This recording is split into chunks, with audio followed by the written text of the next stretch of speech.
Continuando con este excelente taller que hemos programado para esta mañana, tengo el placer de presentarles a nuestro siguiente expositor. Es profesor de la Universidad de Arizona en Phoenix, director del programa de posgrado en endocrinología, diabetes y metabolismo, director de diversidad en posgrado, director del entrenamiento en disparidad en el sistema de salud, profesor de la Universidad de Creighton. Es egresado de la Facultad de Medicina de la Universidad de Panamá con una maestría en educación y en epidemiología clínica. Cuenta con un diplomado en medicina interna y endocrinología, diabetes y metabolismo y un diplomado en calidad médica. En esta mañana presentamos al doctor Ricardo Correa. Es un placer tenerlo con nosotros. Así que le damos pase, doctor. Bienvenido. Muchas gracias, Keila, por la invitación, y gracias a Vanessa por todo el apoyo y todo lo que han creado en Panamá, y estoy muy contento de participar con ustedes aquí. Hoy el tema es un poco diferente. Después de venir sobre bienestar de salud mental al principio y hacer ejercicio, este es lo menos interesante de todos, pero la solución de la prevención de la diabetes está en lo que vimos al principio, o sea, tener una buena salud mental, hacer ejercicio, y lo último que faltaría será complementarlo con una dieta saludable. Y entonces de eso es lo que vamos a hablar ahorita. Vamos a ir bastante rápido porque creo que lo más importante aquí sería las preguntas que tengan sobre la diabetes, no tanto hacerlo como la presentación, pero quiero mencionar ciertas cositas de la diabetes. Y una de estas es que entendamos la gran prevalencia que tiene esta enfermedad y que afecta a tantas personas en el mundo. O sea, la diabetes es quizás el problema después de la obesidad más común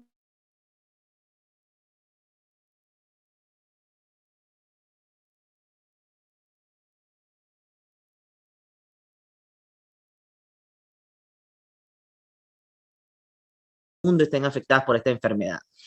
O sea que estamos hablando de algo bastante grande. Si comparamos en Estados Unidos, la población latina de Estados Unidos tiene más prevalencia a tener diabetes que la no latina. O sea que los latinos, de cierta manera, tanto por tener alguna disparidad en el sistema de salud como por una forma genética, tenemos predisposición a sufrir de diabetes. Y aproximadamente el 10% de la población latina en Estados Unidos sufre de diabetes, y va a llegar a 20% para el 2030. O sea que no está reduciéndose, sino que está aumentando los casos. O sea, es muy importante entonces entender qué está detrás de esta enfermedad para poder combatirla, para poder tratar de prevenirla, porque es bastante, se puede prevenir. Y entre ellos, factores importantes son, como lo mencioné aquí, la ingesta calórica, la ingesta excesiva de carbohidratos complejos, como son muy característicos en la dieta del latino. La dieta del latino, dependiendo de la parte, pero en Panamá la dieta se basa en arroz y plátano. Entonces, estas son cosas que son carbohidratos complejos que ayudan a que la enfermedad progrese y que se pueda presentar. Y otro factor muy importante es la vida sedentaria. Tenemos mucha característica cuando se comparan por razas y etnias a los hispanos a ser más sedentarios que los otros, y entonces esto influye muchísimo. Hay otras cosas que influyen, es la ingesta de alcohol, principalmente cerveza, que es carbohidratos muy concentrados, o cualquier tipo de alcohol, porque son calorías vacías, no producen nada, y entonces lo único que producen es calorías.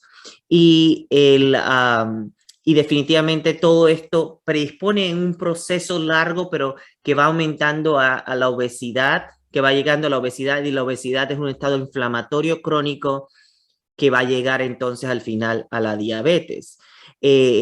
vimos durante la pandemia del COVID-19 que pacientes que tenían obesidad y diabetes tendían a tener una enfermedad de COVID-19 mucho más grave que el que no tenía diabetes y obesidad. Entonces, vemos que, o sea, que ya la misma enfermedad tiene un componente de inflamación crónico que va a causar que otras enfermedades puedan llegar y puedan ser más severas que lo normal.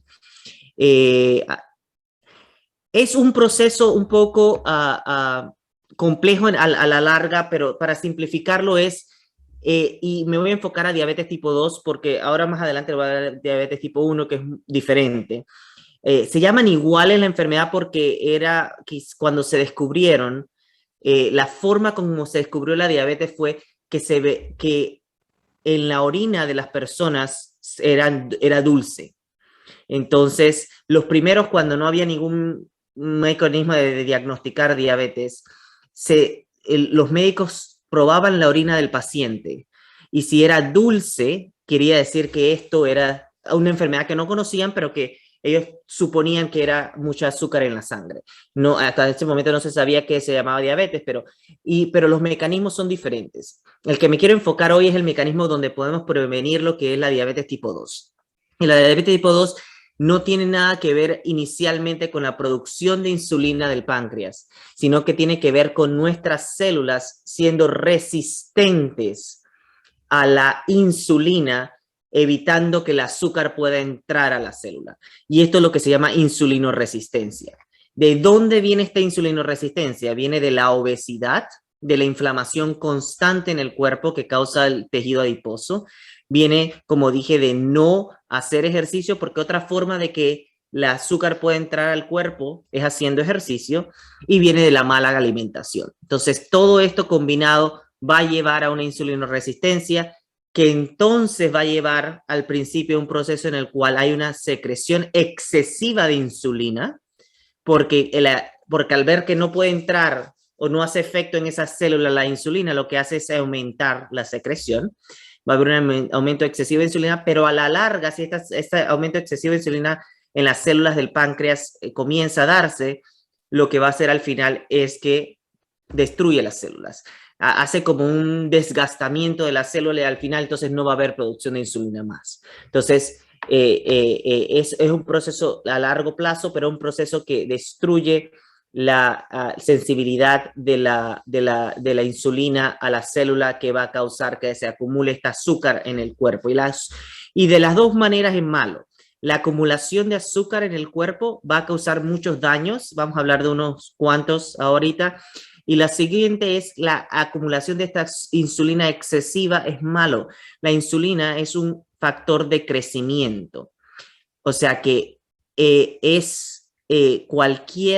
cuando hablamos de factor de crecimiento, cualquier célula que pueda crecer rápidamente, con el estímulo de la insulina va a poder pasar, y por eso cánceres pasan. Entonces, cuando uno tiene una célula que está creciendo lentamente y ahora le agregamos a esa célula que está creciendo lentamente un estímulo que va a ser la insulina, porque está aumentada, entonces puede haber cáncer. Entonces, por eso pacientes que tienen diabetes tienden a tener probabilidad de tener tipo 2, diabetes tipo 2 tienen probabilidad de tener más cánceres. Y no es un problema de América, porque si vemos exponencialmente Asia y principalmente China e India son los países donde más está sufriendo de diabetes, son donde el crecimiento de diabetes es más alto. Pero en América tenemos que enfocarnos en los latinos, que somos los que tenemos mayor predisposición. Esto era solamente para mostrarle, miren cómo está, cuánta cantidad. Si comparamos los datos de Estados Unidos con China e India, miren cuántos millones, 109 millones de personas en China sufren de diabetes, 69 millones de personas en India, 29 millones de personas en Estados Unidos. O sea que estamos viendo que el crecimiento es mucho más alto en la población asiática, pero en las Américas la población vemos que los colores más rosaditos están Brasil y México, y quiero hacer un énfasis en México porque México es el país con mayor obesidad del mundo. Entonces está creciendo muchísimamente, exponencialmente la prevalencia de diabetes. Y Otra cosa importante que se habló cuando Basilio habló sobre las leyes es el costo de la enfermedad. Y el costo de la enfermedad para un país que tiene que enfocarse en tantas otras cosas que nosotros mismos podemos prevenirla es muy alto. O sea, en Estados Unidos se gastan 245 millones mil millones de dólares en el 2014 solamente en diabetes, y en el 2018 327 mil millones de dólares.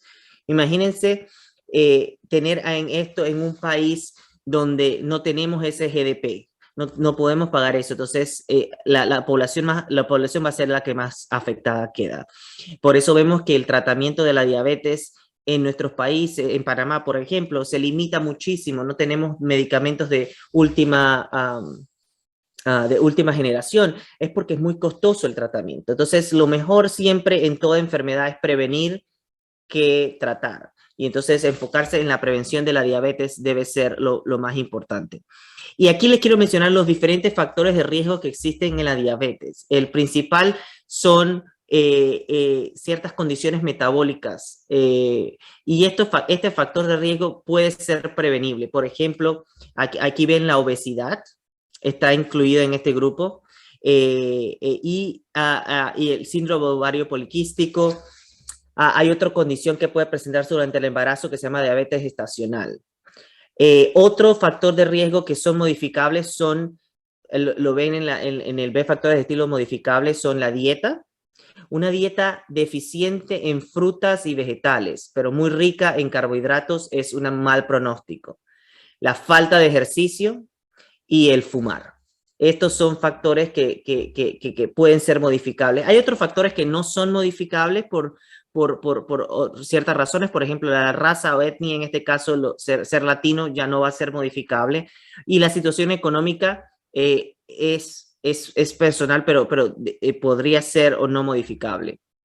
La edad, se ha visto que la edad y el sexo, se ha visto que la prevalencia de diabetes es mayor en mujeres que en hombres, y a mayor edad que en menor edad.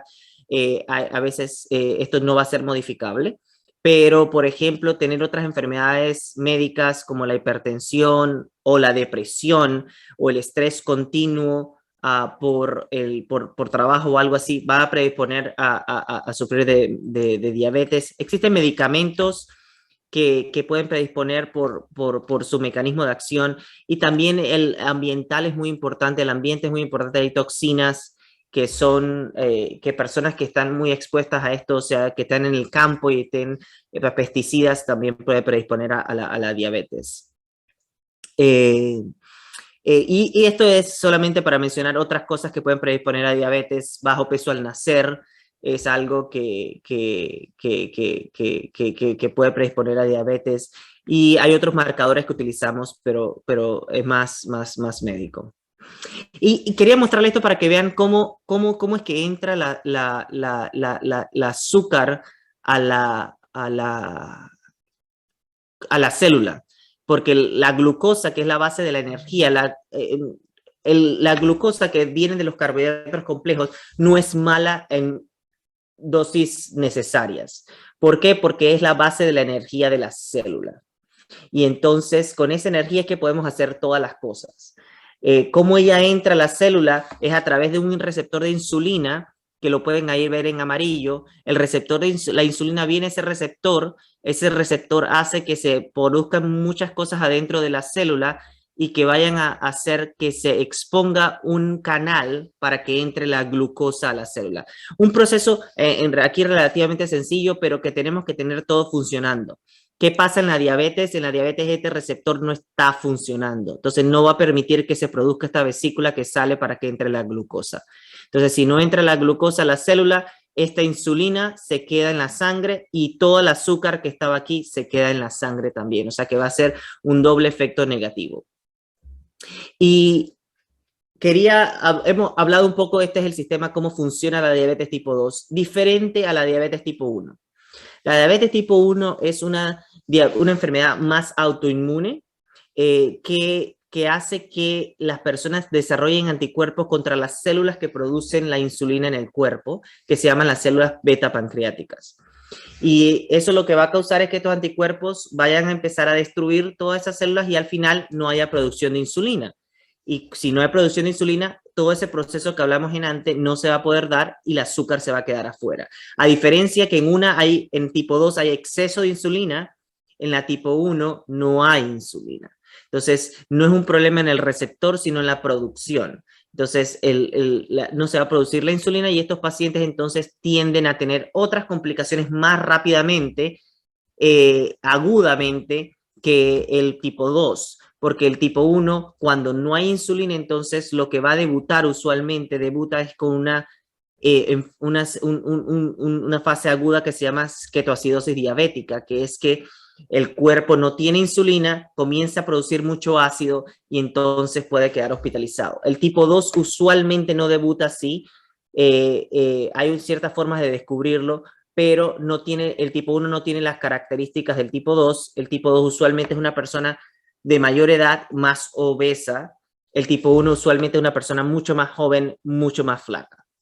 Entonces, de esa manera podemos descubrir tipo 1 y tipo 2, aunque hay otros tipos, pero no son la mayoría. Hay otros tipos que se pueden mezclar aquí.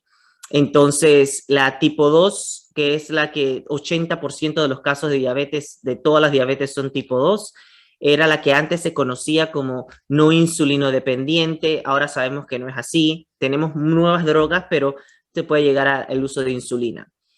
Y ya para terminar esta fase, es muy importante que si tiene diagnóstico de diabetes, entonces el chequeo constante con el médico es muy importante.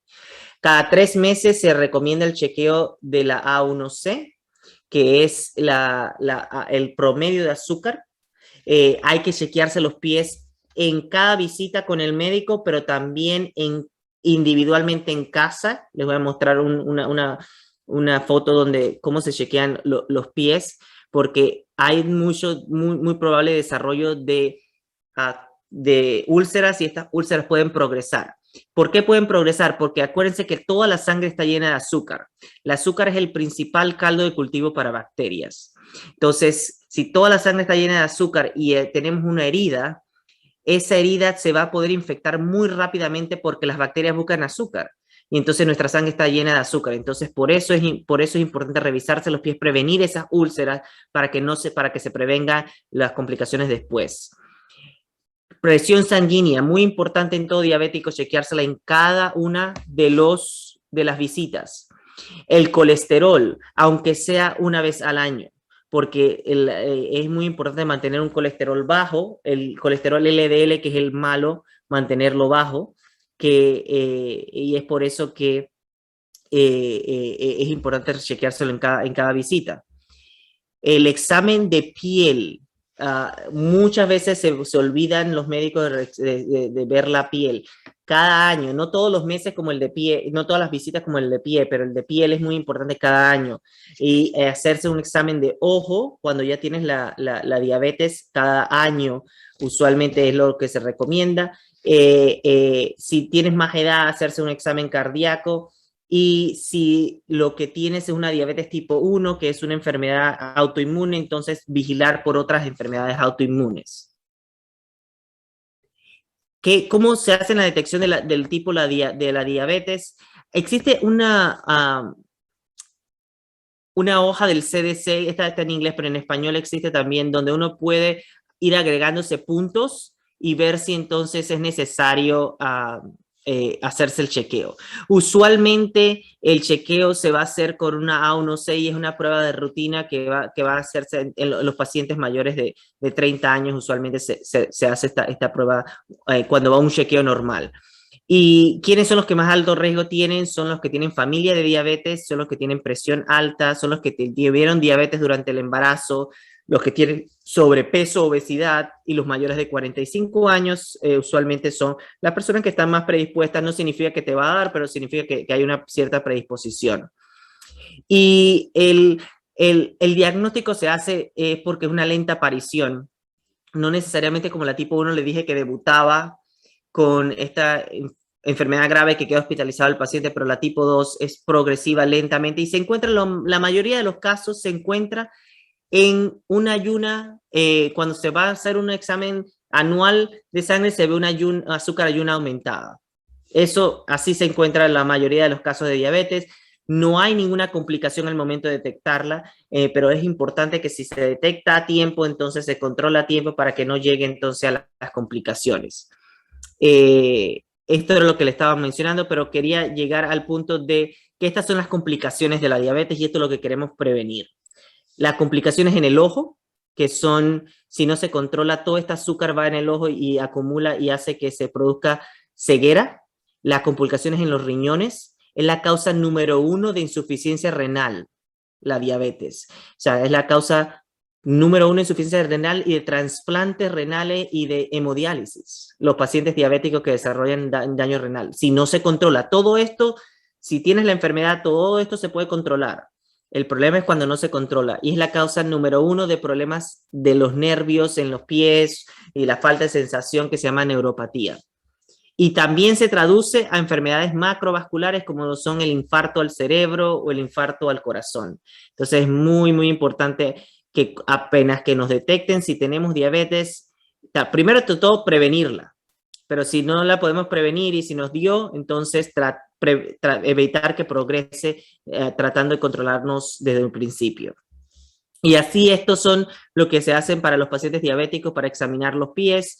Esto es una cosa que se llama monofilamento y entonces con este monofilamento uno toca las áreas principales y para ver si está sintiendo esas áreas. Hay veces que el paciente empieza a perder sensación en esas áreas y eso es signo de alerta de que hay que cuidarse más porque si no pueden venir las úlceras.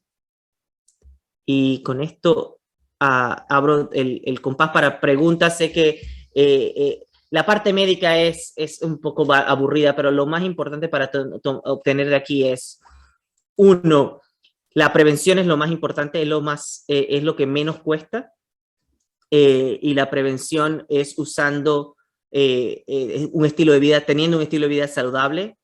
Todo lo que aprendieron hoy hay que aplicarlo, tanto de mente, tener estilo de vida saludable de mente, disminuir el estrés causa azúcares altas, o sea que disminuir ese estrés, como de cuerpo, que es comer bien, y eso es individual. Muchas personas siempre preguntan cuál es la mejor dieta, y la mejor dieta es la que usted pueda mantener en el tiempo. Mucha gente se va con una dieta ketogénica o dieta de ayuno o dieta de mediterránea, pero lo hacen por 2-3 meses porque quieren perder peso y luego pierden el peso, lo vuelven a ganar nuevamente porque comienzan a comer mal nuevamente. Entonces, esa no es una buena dieta. La buena dieta es a cualquiera, se compararon todas las dietas, pero la mejor dieta para uno es la que uno pueda mantener a través del tiempo. O sea, que no sea porque quiero bajar de peso hoy, sino porque ya lo voy a mantener siempre esta dieta. Y el otro es hacer ejercicio, tratar de mantener ejercicio. Las recomendaciones ahora mismo son 30 minutos 5 veces a la semana. Y cuando digo ejercicio, también mucha gente menciona, ay no, porque yo trabajo y tengo que caminar 20 minutos para coger el bus. Pero eso ya el cuerpo lo utiliza como normal. Necesitamos hacer extra de eso, aunque trabajemos limpiando casas donde todo el día estamos moviendo, eso es trabajo.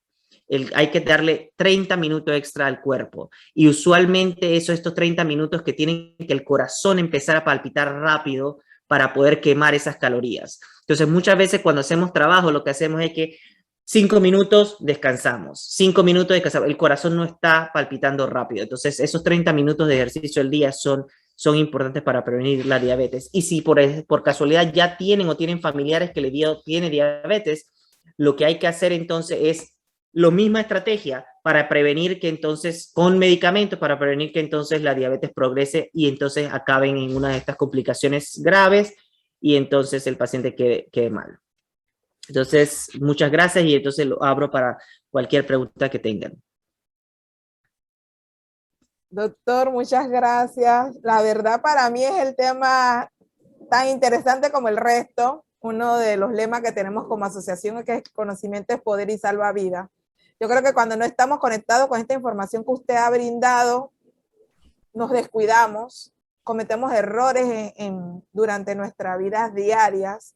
Y siempre digo, y doy mi ejemplo porque he aprendido mucho, yo digo que a golpes, porque más que por las cosas que había escuchado, entonces vivo en carne propia, no haber tenido todas estas estrategias para prevenir de alguna manera este tipo de condiciones de salud que nos afectan. Yo hablo mucho, así que el resto de los participantes tengan su pregunta a mano. Yo voy a empezar con una pregunta que nos funciona a todos, y es qué tipo de diabetes se desarrolla producto del uso de corticoides como tratamiento de las enfermedades suprarrenales. Hablo de hidrocortisona, fludrocortisona. ¿Cuál de las dos? Ahí me quedo como confundida. ¿Cuál de las dos sería la que se va a desarrollar? Que existe la probabilidad de que se desarrolle producto de este tratamiento médico. Claro, y ese tipo de diabetes le llamamos diabetes estimulada por esteroides. O sea, es un, si se vieron, yo puse diabetes tipo 1, tipo 2, estacional y otras. En otras está ese tipo de diabetes, pero es muy similar a la diabetes tipo 2, porque los esteroides es lo mismo que tener a una persona en estrés constante todo el tiempo. ¿Qué va a hacer el estrés constante? Aumentar el cortisol. Ese cortisol lo que va a hacer es ir a este receptor de insulina y empezar a dañarlo. Entonces, las personas que tienen alguna enfermedad suprarrenal que requieren reemplazo, si el reemplazo es fisiológico, que es el normal que cualquier persona hubiera producido, no va a haber ningún problema. No hay problema de desarrollar diabetes. El problema es cuando el reemplazo es más de lo normal o cuando las personas toman estos esteroides para otras enfermedades. Digámosle, hay personas que no sufren de las suprarrenales, pero toman prednisona por problemas de los pulmones o problemas de los intestinos. Algo. Entonces, este exceso de prednisona entonces va a predisponer a la persona que desarrolle una diabetes. Otras personas que desarrollan diabetes es la persona que tienen Cushing, el opuesto a la enfermedad de deficiencia de cortisol. Es un exceso de cortisol constante por alguna producción que ya sea en el cerebro o en las suprarrenales, y entonces estas personas van a desarrollar diabetes. ¿Y qué es lo que pasa? Es que estos esteroides, como van al receptor de insulina y lo dañan, entonces van a tratar de desarrollar una diabetes tipo 2. Y la característica de estas personas que están en esteroides es que las azúcares al final del día, no las de la mañana, sino las del final del día son más altas. Y entonces esa es la característica principal de las personas que están en esteroides. Pero como le dije, las personas que están en esteroides porque no necesitan, porque requieren reemplazo, porque no lo tienen, a esas personas no deben desarrollar ninguna complicación de diabetes o no deben desarrollar diabetes.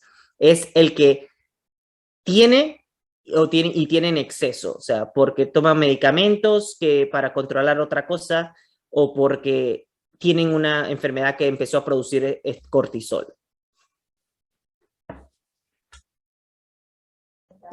Ahí sería importante seguir reforzando la parte preventiva y tomar en cuenta otros factores como la herencia. Yo trato de recordar, mi hijo tiene apenas 13 años, pero desde que él es muy pequeño tratamos de que él entienda su enfermedad y de que entienda qué cosas le pueden hacer daño. En mi familia hay una predisposición genética a la diabetes.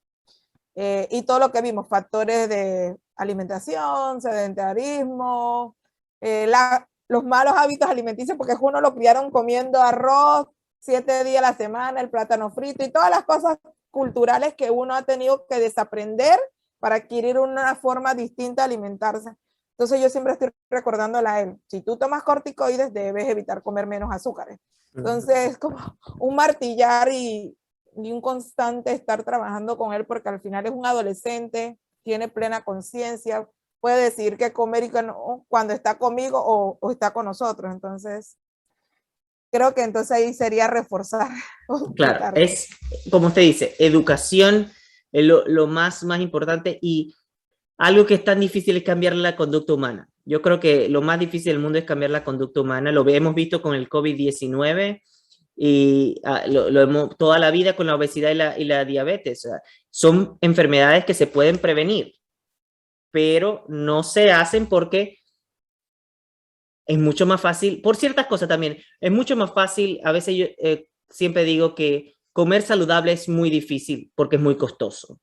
Entonces, si uno va a un McDonald's y se compra un combo, le sale a $7, queda lleno y feliz, pero si uno va a un restaurante a comerse una ensalada, le sale a $20, no queda lleno ni feliz. Entonces, ¿qué es lo que hace la gente? Es que va a irse al McDonald's a comprarse el combo y entonces ahí está lleno de carbohidratos. Si uno ve cuántas calorías tiene un combo, quizás entre 2000 calorías, ya todas las calorías del día se van en esa comida, pero esa no es la única comida que tenemos otras comidas. Entonces, sí, con papas fritas, correcto, con la hamburguesa, con papas fritas, todo eso.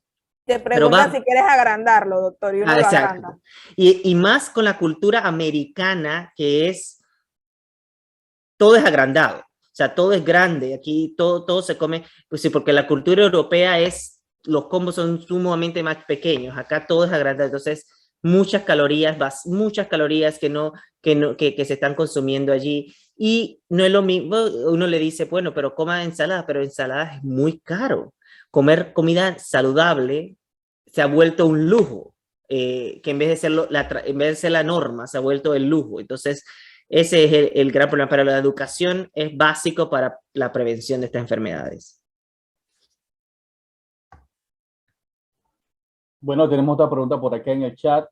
Dice, doctor, una persona no diagnosticada con diabetes que esté perdiendo sensibilidad en los pies, ¿es síntoma de que tiene la enfermedad? No. Si está perdiendo sensibilidad en los pies, pues sería bueno investigar por otras causas de neuropatías. No todas las neuropatías son diabéticas. Usualmente la neuropatía diabética se presenta después de 5 años de empezar con la enfermedad de la diabetes. O sea, que ya ha tenido un proceso que vaya, este azúcar aumentando, que en algún momento se detectó elevada y ya después de 5 años es que empieza la neuropatía diabética. Entonces, hay otro tipo de neuropatía, no es signo, tener pérdida de sensibilidad no es signo de que si el azúcar está bien, no es signo de diabetes. El mejor examen para saber si tienen diabetes o no es un azúcar en ayuna, sacarse la sangre, un azúcar en ayuna y ver si está aumentado o no. Debería todo el mundo que no tiene diabetes, y las no embarazadas también, todo el mundo que no tiene diabetes y no embarazado, sería menos de 100 lo normal. Eso es lo normal. O sea, el cuerpo debe tener siempre menos de 100 miligramos de azúcar cuando nos levantamos en la mañana. Si tenemos más de 100, hay un periodo donde se llamamos prediabetes, que es entre 100 y 126, que no significa que vayan a progresar a diabetes, pero significa que hay que estar alerta, más alerta que lo normal. Y si está en más de 126, entonces ya es diabetes. Buenos días, doctor. Bueno, buenas tardes. Sí. ¿Me escucha? Sí, lo escucho. Bien, muy interesante, doctor, lo que hoy nos ha compartido. Me llama mucho la atención en cuanto a las complicaciones que estaba hablando y que afecta también al corazón. Nunca había escuchado de que la diabetes afecta al corazón. Pero mi pregunta ahora es, ¿puede una persona que padece una enfermedad cardiovascular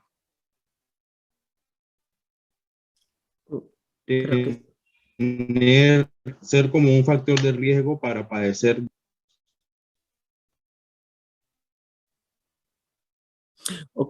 Juan, creo que se cortó un poco la pregunta. ¿Se escucha ahora?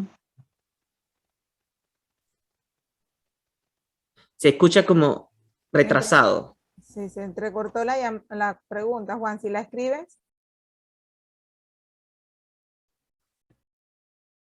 Mientras Juan anota su pregunta, quiero hacer otra consulta, doctor. Sí. Y bueno, espero que mi consulta sirva para todos la respuesta al final. Mi mamá tuvo COVID y estuvo hospitalizada 15 días por bronconeumonía o neumonía severa. Salió del COVID. Posteriormente esos 10 días transcurrieron con muchos otros síntomas y cada vez que íbamos al hospital decían que era post-COVID. Lloré casi en urgencia que la atendieran una madrugada, salimos sin respuesta. 2 días después mi mamá le dio un coma diabético. Salió de la hospitalización, no nos daban esperanza de vida, salió de la hospitalización con los dos tipos de insulina, la rápida, la lenta, durante el día. Ya se la regularon y buscaron una dosis entre metformina y una de las insulinas de inyectable. Mi pregunta es, mi mamá no tenía ni un antecedente de diabetes. En esa área de mi familia no hay nada, ni un tipo de enfermedades, contrario al lado de mi papá que hay diabetes. Mi mamá siempre fue deportista, tenía un peso saludable. Nos explican que todo es producto de los esteroides con que se trató primeramente la neumonía. Mi pregunta es si mi mamá puede dejar de ser diabética en algún momento y volver a su vida normal, o de por vida tal vez tenga que seguir consumiendo insulina. O sea, para nosotros esto fue como, ¿qué va a pasar? No tenemos claridad sobre eso. Claro.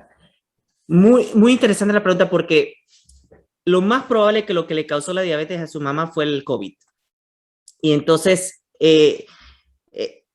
al principio siempre pensábamos que el COVID-19 era un virus solamente respiratorio y nos enfocábamos solamente en los pulmones.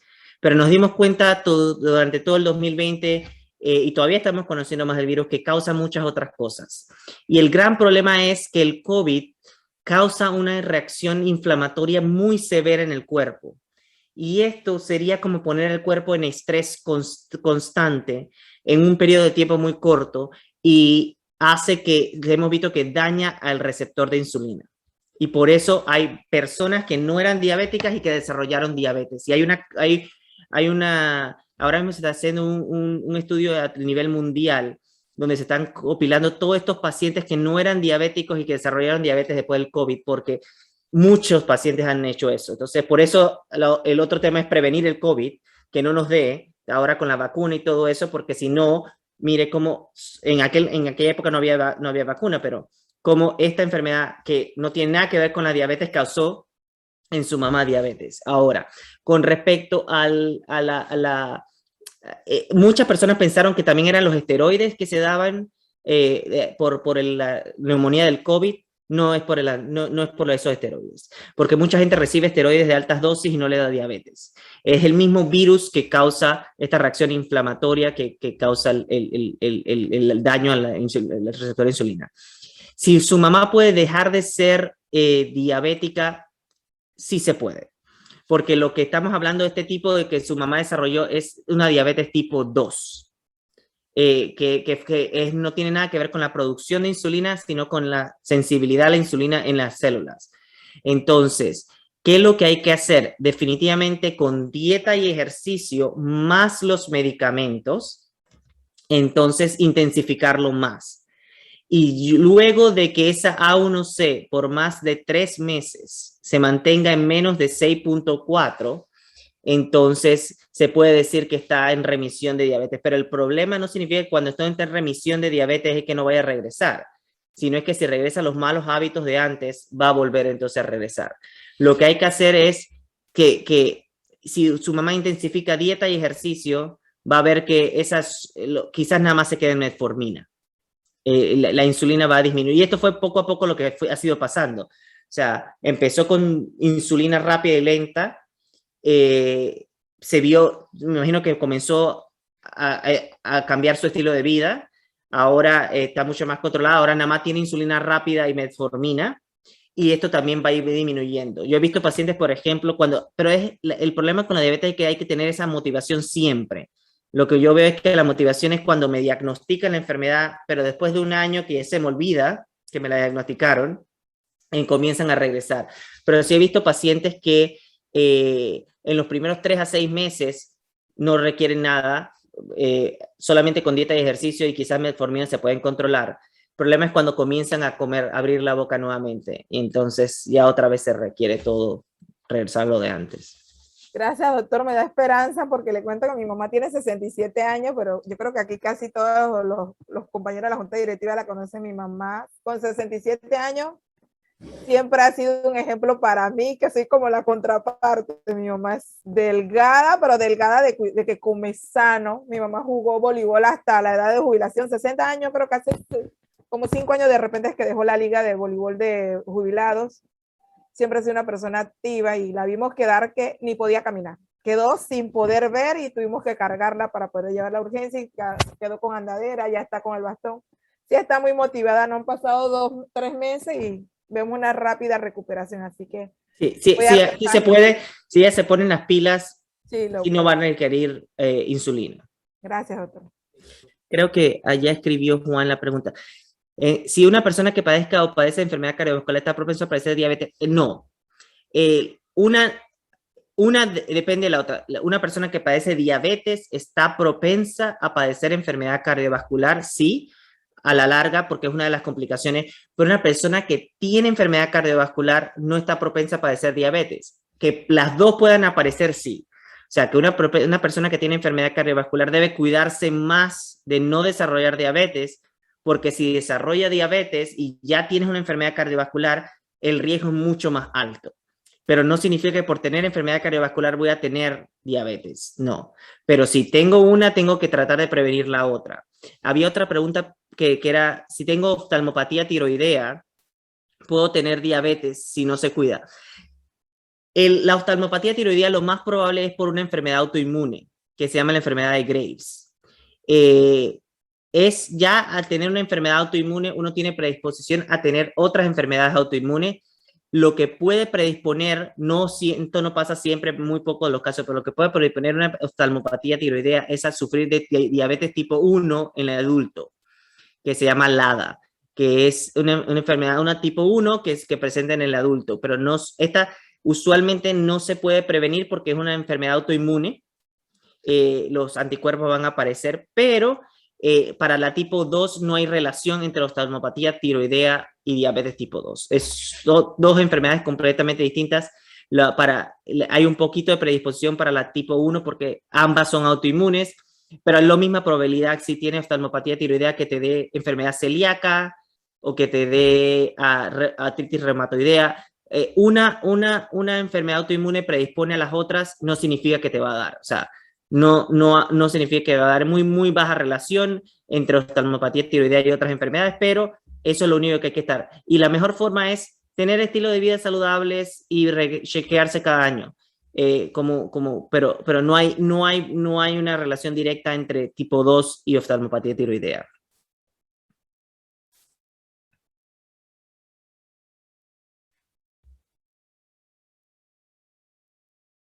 Gracias, doctor, por su tiempo y por alumbrarnos con tanta información y conocimiento relevante para el autocuidado, para la prevención de este tipo de enfermedades, que como usted tal cual dijo, está en aumento, no solo a nivel mundial, ya no estamos hablando de Panamá, estamos hablando de estadísticas mundiales. Así que estamos muy agradecidos por su intervención, por su usual disposición para apoyarnos como asociación.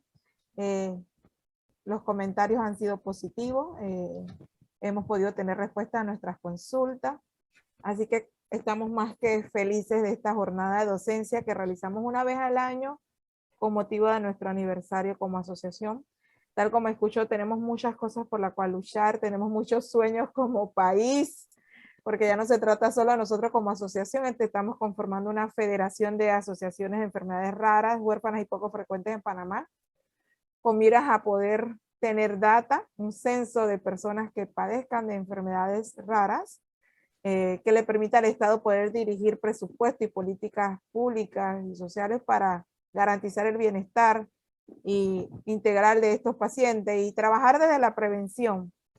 Siempre es la mayor oportunidad de vida para la familia, para el Estado, para los médicos igual. Así que gracias, doctor.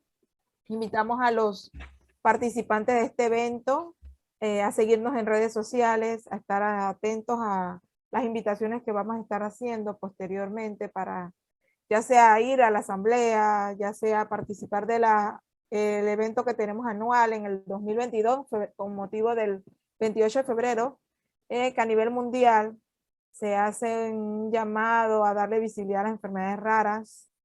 Es importante unirnos como pacientes, como familia, para garantizar y pelear por el derecho a la salud.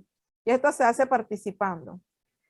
Para mí no fue fácil, yo soy trabajadora social, pero como madre, mi corazón de madre no era de interés compartir con el resto del mundo que tengo un hijo con una condición de salud.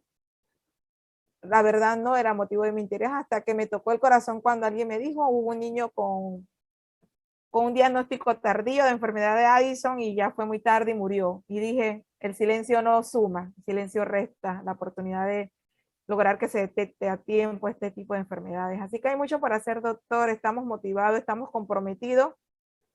No solo a nivel de Panamá, tenemos un grupo de Facebook donde hay más de 1.200 personas y a mí me escribe gente de todas partes del mundo preguntando, ¿y ahora qué hago después del diagnóstico? Y yo digo, así me sentí yo hace 13 años y hoy puedo con la fortaleza y el camino recorrido poder compartir mi experiencia y ayudar a los demás. Y eso nos da una motivación y misión de vida. Les comenté ayer en el grupo, tenemos un grupo de apoyo, un grupo de WhatsApp. Y les comentaba que también tuvo un sobrino con hiperplasia suprarrenal congénita que murió a los 2 años, a los 4 años, producto de que no tenía el tratamiento médico, convulsionó, tuvo muerte cerebral. En ese momento, hace 20 años atrás en Panamá había menos posibilidades de accesar a las medicaciones, si no eras asegurado, si no había en la farmacia la fluorocortisona, no había hidrocortisona. Eso aquí en Panamá es como un sueño todavía por realizar. Entonces, esa triste historia de perder a mi sobrino me marcó. Así que le decía a mis compañeros en la fundación que Dios ha ido como hilando mi historia y llevándome a este camino en la que estoy hoy. Agradezco a todos por el apoyo que siempre nos han brindado como familia, como asociación. Gracias, doctora, a usted. Por ahí le vamos a mandar una cartita de gratitud y de invitación a seguir siendo parte de nuestra asociación, porque de verdad necesitamos médicos que empaticen con lo que vive la familia, con esta veces digamos como en zozobra de no tener respuesta oportuna, y usted lo vivió con la paciente que orientó tantos años esperando dar con un diagnóstico, luego un diagnóstico errado, y bueno, les comento que ya la chica está bien, ha bajado de peso, porque ya dirigieron toda la atención médica a lo que realmente tenía. Entonces, estamos muy agradecidos. Gracias, doctor. Que Dios le bendiga. Siempre a la orden y por cualquier cosa que necesiten, siempre a la orden. Gracias por hacer lo que está haciendo, porque eso es lo que necesitan. No solamente la medicina no es la parte médica, sino es la parte social y es muy, muy importante. Gracias, doctor. Un placer. Gracias, María. Gracias a Javier. Gracias a Perla. Gracias a todos los participantes.